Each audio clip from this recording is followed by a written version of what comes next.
to the workshop. Today's video is a little bit of an oddity, and you'll notice that I've got a big space here now. I've had to move the laser out to another part of the workshop because I'm expecting a new machine which should be arriving this coming Wednesday. It's Saturday today.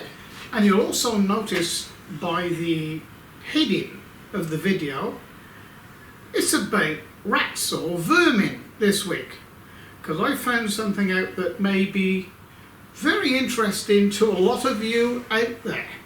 A lot of you may already know, if you've been watching my videos, that well, I live on a small holding or a small farm, and of course we've got chickens and goats and horses and sheep.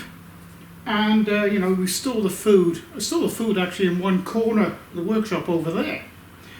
And I've had to store it in bins actually, because if you leave a bag of food, you know, feed, out anywhere, rats will be in it, and you know, they they just breed like wildfire. You know, they eat the chicken eggs, and anyway, we've had a plague of them this year. And you can't just put, I'm in Tasmania, which is part of Australia, and you can't just put a rat trap down, or even use these rat cages, because the bloody things, they get cluey. You might catch 2 or 3 in this, and they'll then avoid it like the plague. So they learn to avoid traps. So you change the trap to something like this, and the same thing happens. Actually, why I started using one of these is because about a couple of months ago, we had some potoroos. I'll show you a picture of a potoroo in a minute. Now what they are, they look similar to a rat, but they grow to about 5 kilos. And you know, so they're a big rat. Actually not a rat at all, not even related. They're more related to kangaroos, believe it or not. They've got a pouch that they keep their young in as well. So, you know, you can't go putting these sort of things out because you know, you can't catch wildlife. You know, you've got to sort of preserve the wildlife as much as you can. That's where these sort of cages come in. So, you know, you can tell straight away whether it's a rat in there or whether it's a potoroo.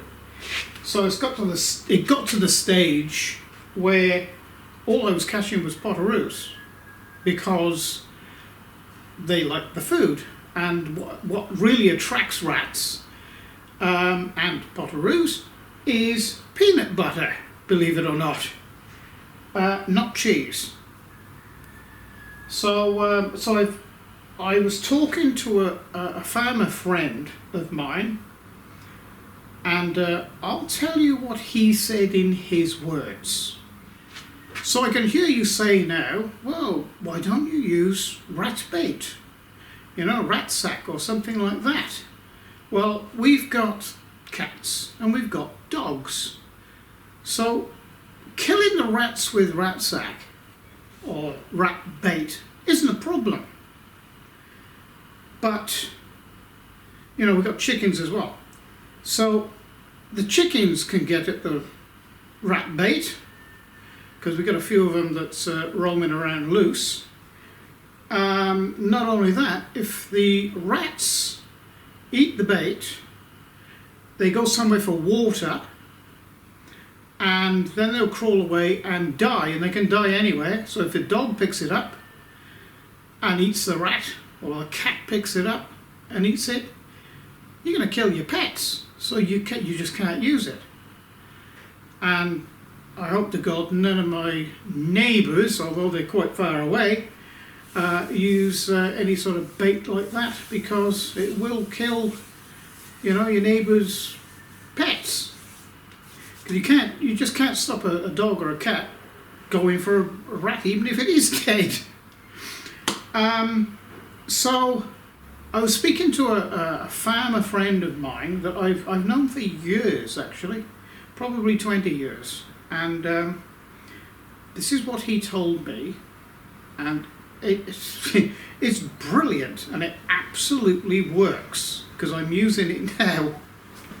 Okay, so I think everybody knows what a rat looks like. Well, this is a potaroo, but these grow to like 10 pounds. They can get to this size, and we've got quite a few of these around now, and they're fairly rare. So they're native to Tasmania. I don't know if they're on the mainland of Australia, that is.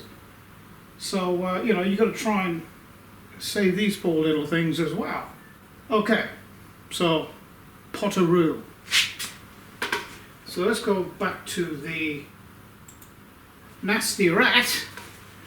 They had nasty things too.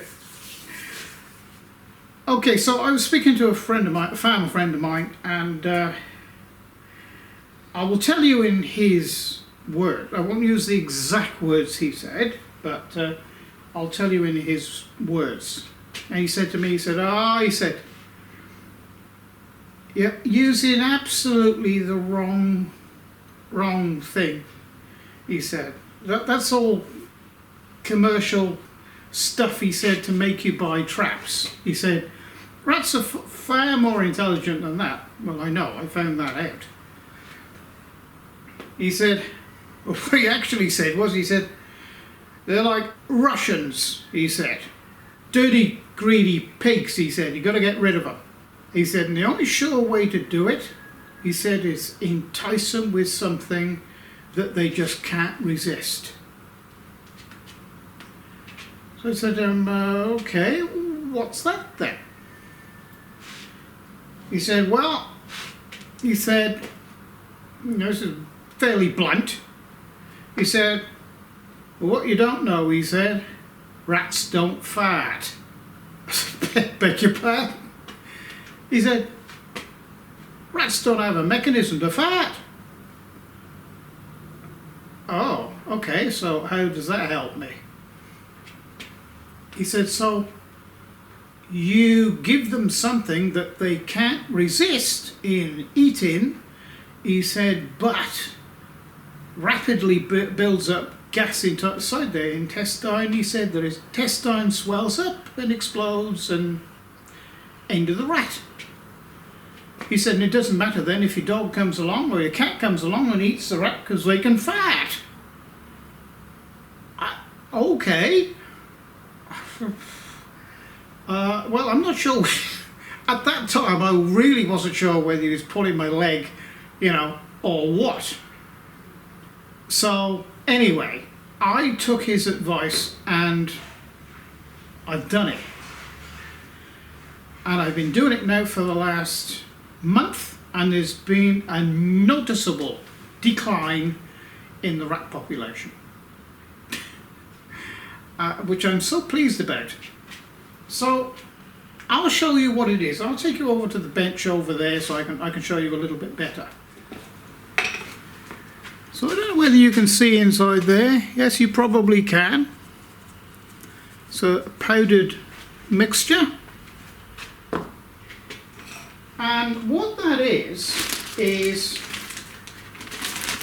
caster sugar, 3 spoons, 3 teaspoons, whatever size spoon, but 3 of, and 3 spoons of bicarbonate soda. Yeast actually works as well. So bicarb, and the really magic ingredient, because rats rely obviously on smell to attract them to something to eat, whether it be dead or something that's not dead. Cinnamon. That's actually these two are the magic ingredients. They can't resist cinnamon. This on its own, they wouldn't touch it. Mix it with caster sugar, they'll eat a lot. And that's what you want them to do. And what you do, you make yourself a little tray like this. Obviously you don't want to... I put this particular one down behind the feed bins for the animals in here. Because I've had rats in here, half a dozen of them crawling over everything. And crapping everywhere. And that's nasty. So all you do is put some on a little tray like that, and in here I'm okay. The dogs and cats don't come in here, or the chickens for that matter. And I can put this anywhere in here, and be confident that that only the rats are going to eat it. So, and that's that. And I just put this. I just put this down between the bins at the back, nice in the dark, and yeah, they go for it. And I've been filling this up about once every 2 days, and like I say, over the last 4, 5, 6 weeks maybe, the rat population has diminished drastically. So it works, and I'll just show you. I'll just take you outside and show you what I do outside, because what I absolutely don't want them to, I don't want them to get in the house. I mean that'd be terrible, because they'll chew the blooming wiring, and that'll be real expensive. I'll just take you outside and show you. So this is the sort of thing that they do. You can see there's a burrow hole there and one in through there, and they've dug all this out, and they've been everywhere in here underneath this outer shed that I use just for storage now, really. And you can see they make a hell of a mess, and I'm not a very good gardener, am I? But this is what you do. You get a pot like this, okay, and I've just screwed a bit of wood on the bottom there to stabilize it so they don't drag it away. Hang on, this top's too tight. And you get some of this and you put in to a pot, not a great deal, just a bit like that, and you,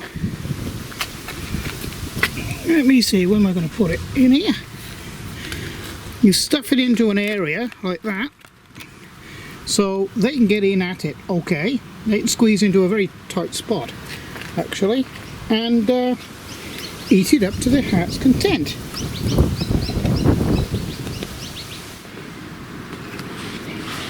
And in here, I'm not sure whether it's going to go too dark, but I keep the feed in bins. I'll just keep it down here. Oh good, the lights come on the camera, and they can eat that to their heart's content too. So yeah, the laser's up there now. I've had to move things around because I've got a new machine build coming. Actually, it's a big kit. Okay, so laser's here now, so I made an area to work with that, and of course I've got this nice and clear around here now. So there you are, how to exterminate your rats. I mean, it's probably the best method that I've ever come across, actually. And if it hadn't been for that farmer friend of mine, I'd have been still suffering trying to get shot of them. So there you have the answer to a rat problem, if you have one. I'm not sure about mice, but definitely works with rats. and you know, they don't seem to sort of cotton on and avoid it. They just eat it and die. And you know, the major thing is that it's safe for your pets and the wildlife, you know. So you are targeting the rats only, you know, as best you can. So, you know, I was so amazed with the result that I just thought I had to sort of share it with you all, because I'm sure I'm not an isolated case, you know, and I'm sure there's hundreds, if not thousands, of people, you know, that view my videos would have a similar problem and want to protect their pets. So there's the answer. And I've even consulted with a vet as well, because I wasn't quite sure whether, you know, it would, if either any of my cats or the dogs ate one of those rats, whether it would affect them as well. And apparently it would have no effect at all, because your pets can fart. So there you are. And I hope you know, and I hope this method can help a few of you out as well. So until the next video, which probably will be building this new CNC router. It's a large one. It's a meter by a meter work area, and it's a kit. That's all I'm going to tell you on this video. It's going to be a surprise for, hopefully, I'm going to get it next Wednesday or Thursday, because it's been in Australia, it's been in Melbourne. It docked 2 weeks ago, and it didn't take 2 weeks to come from China. So it's actually been in Melbourne longer than what it took to come from China. So, go figure. There's something wrong there somewhere. And it's, you know, I've got tracking numbers for it, because it's in 5 boxes of, I think they're 18 kilos each, roughly. Because it all totals up to be about 90 kilograms, which is just a little over 200 pounds. So, you know, and there's everything in it, including a 2.2 kilowatt spindle in the kit. I'm sort of getting excited about it, and like I say, hopefully I'm going to get it next week, because it's been sat for the last 4 days in a, well, not a holding facility, but in a different facility from the port, waiting to get on the ferry to come to Tasmania. So, all will be revealed this coming week. So, thanks for joining me, and it's bye for now.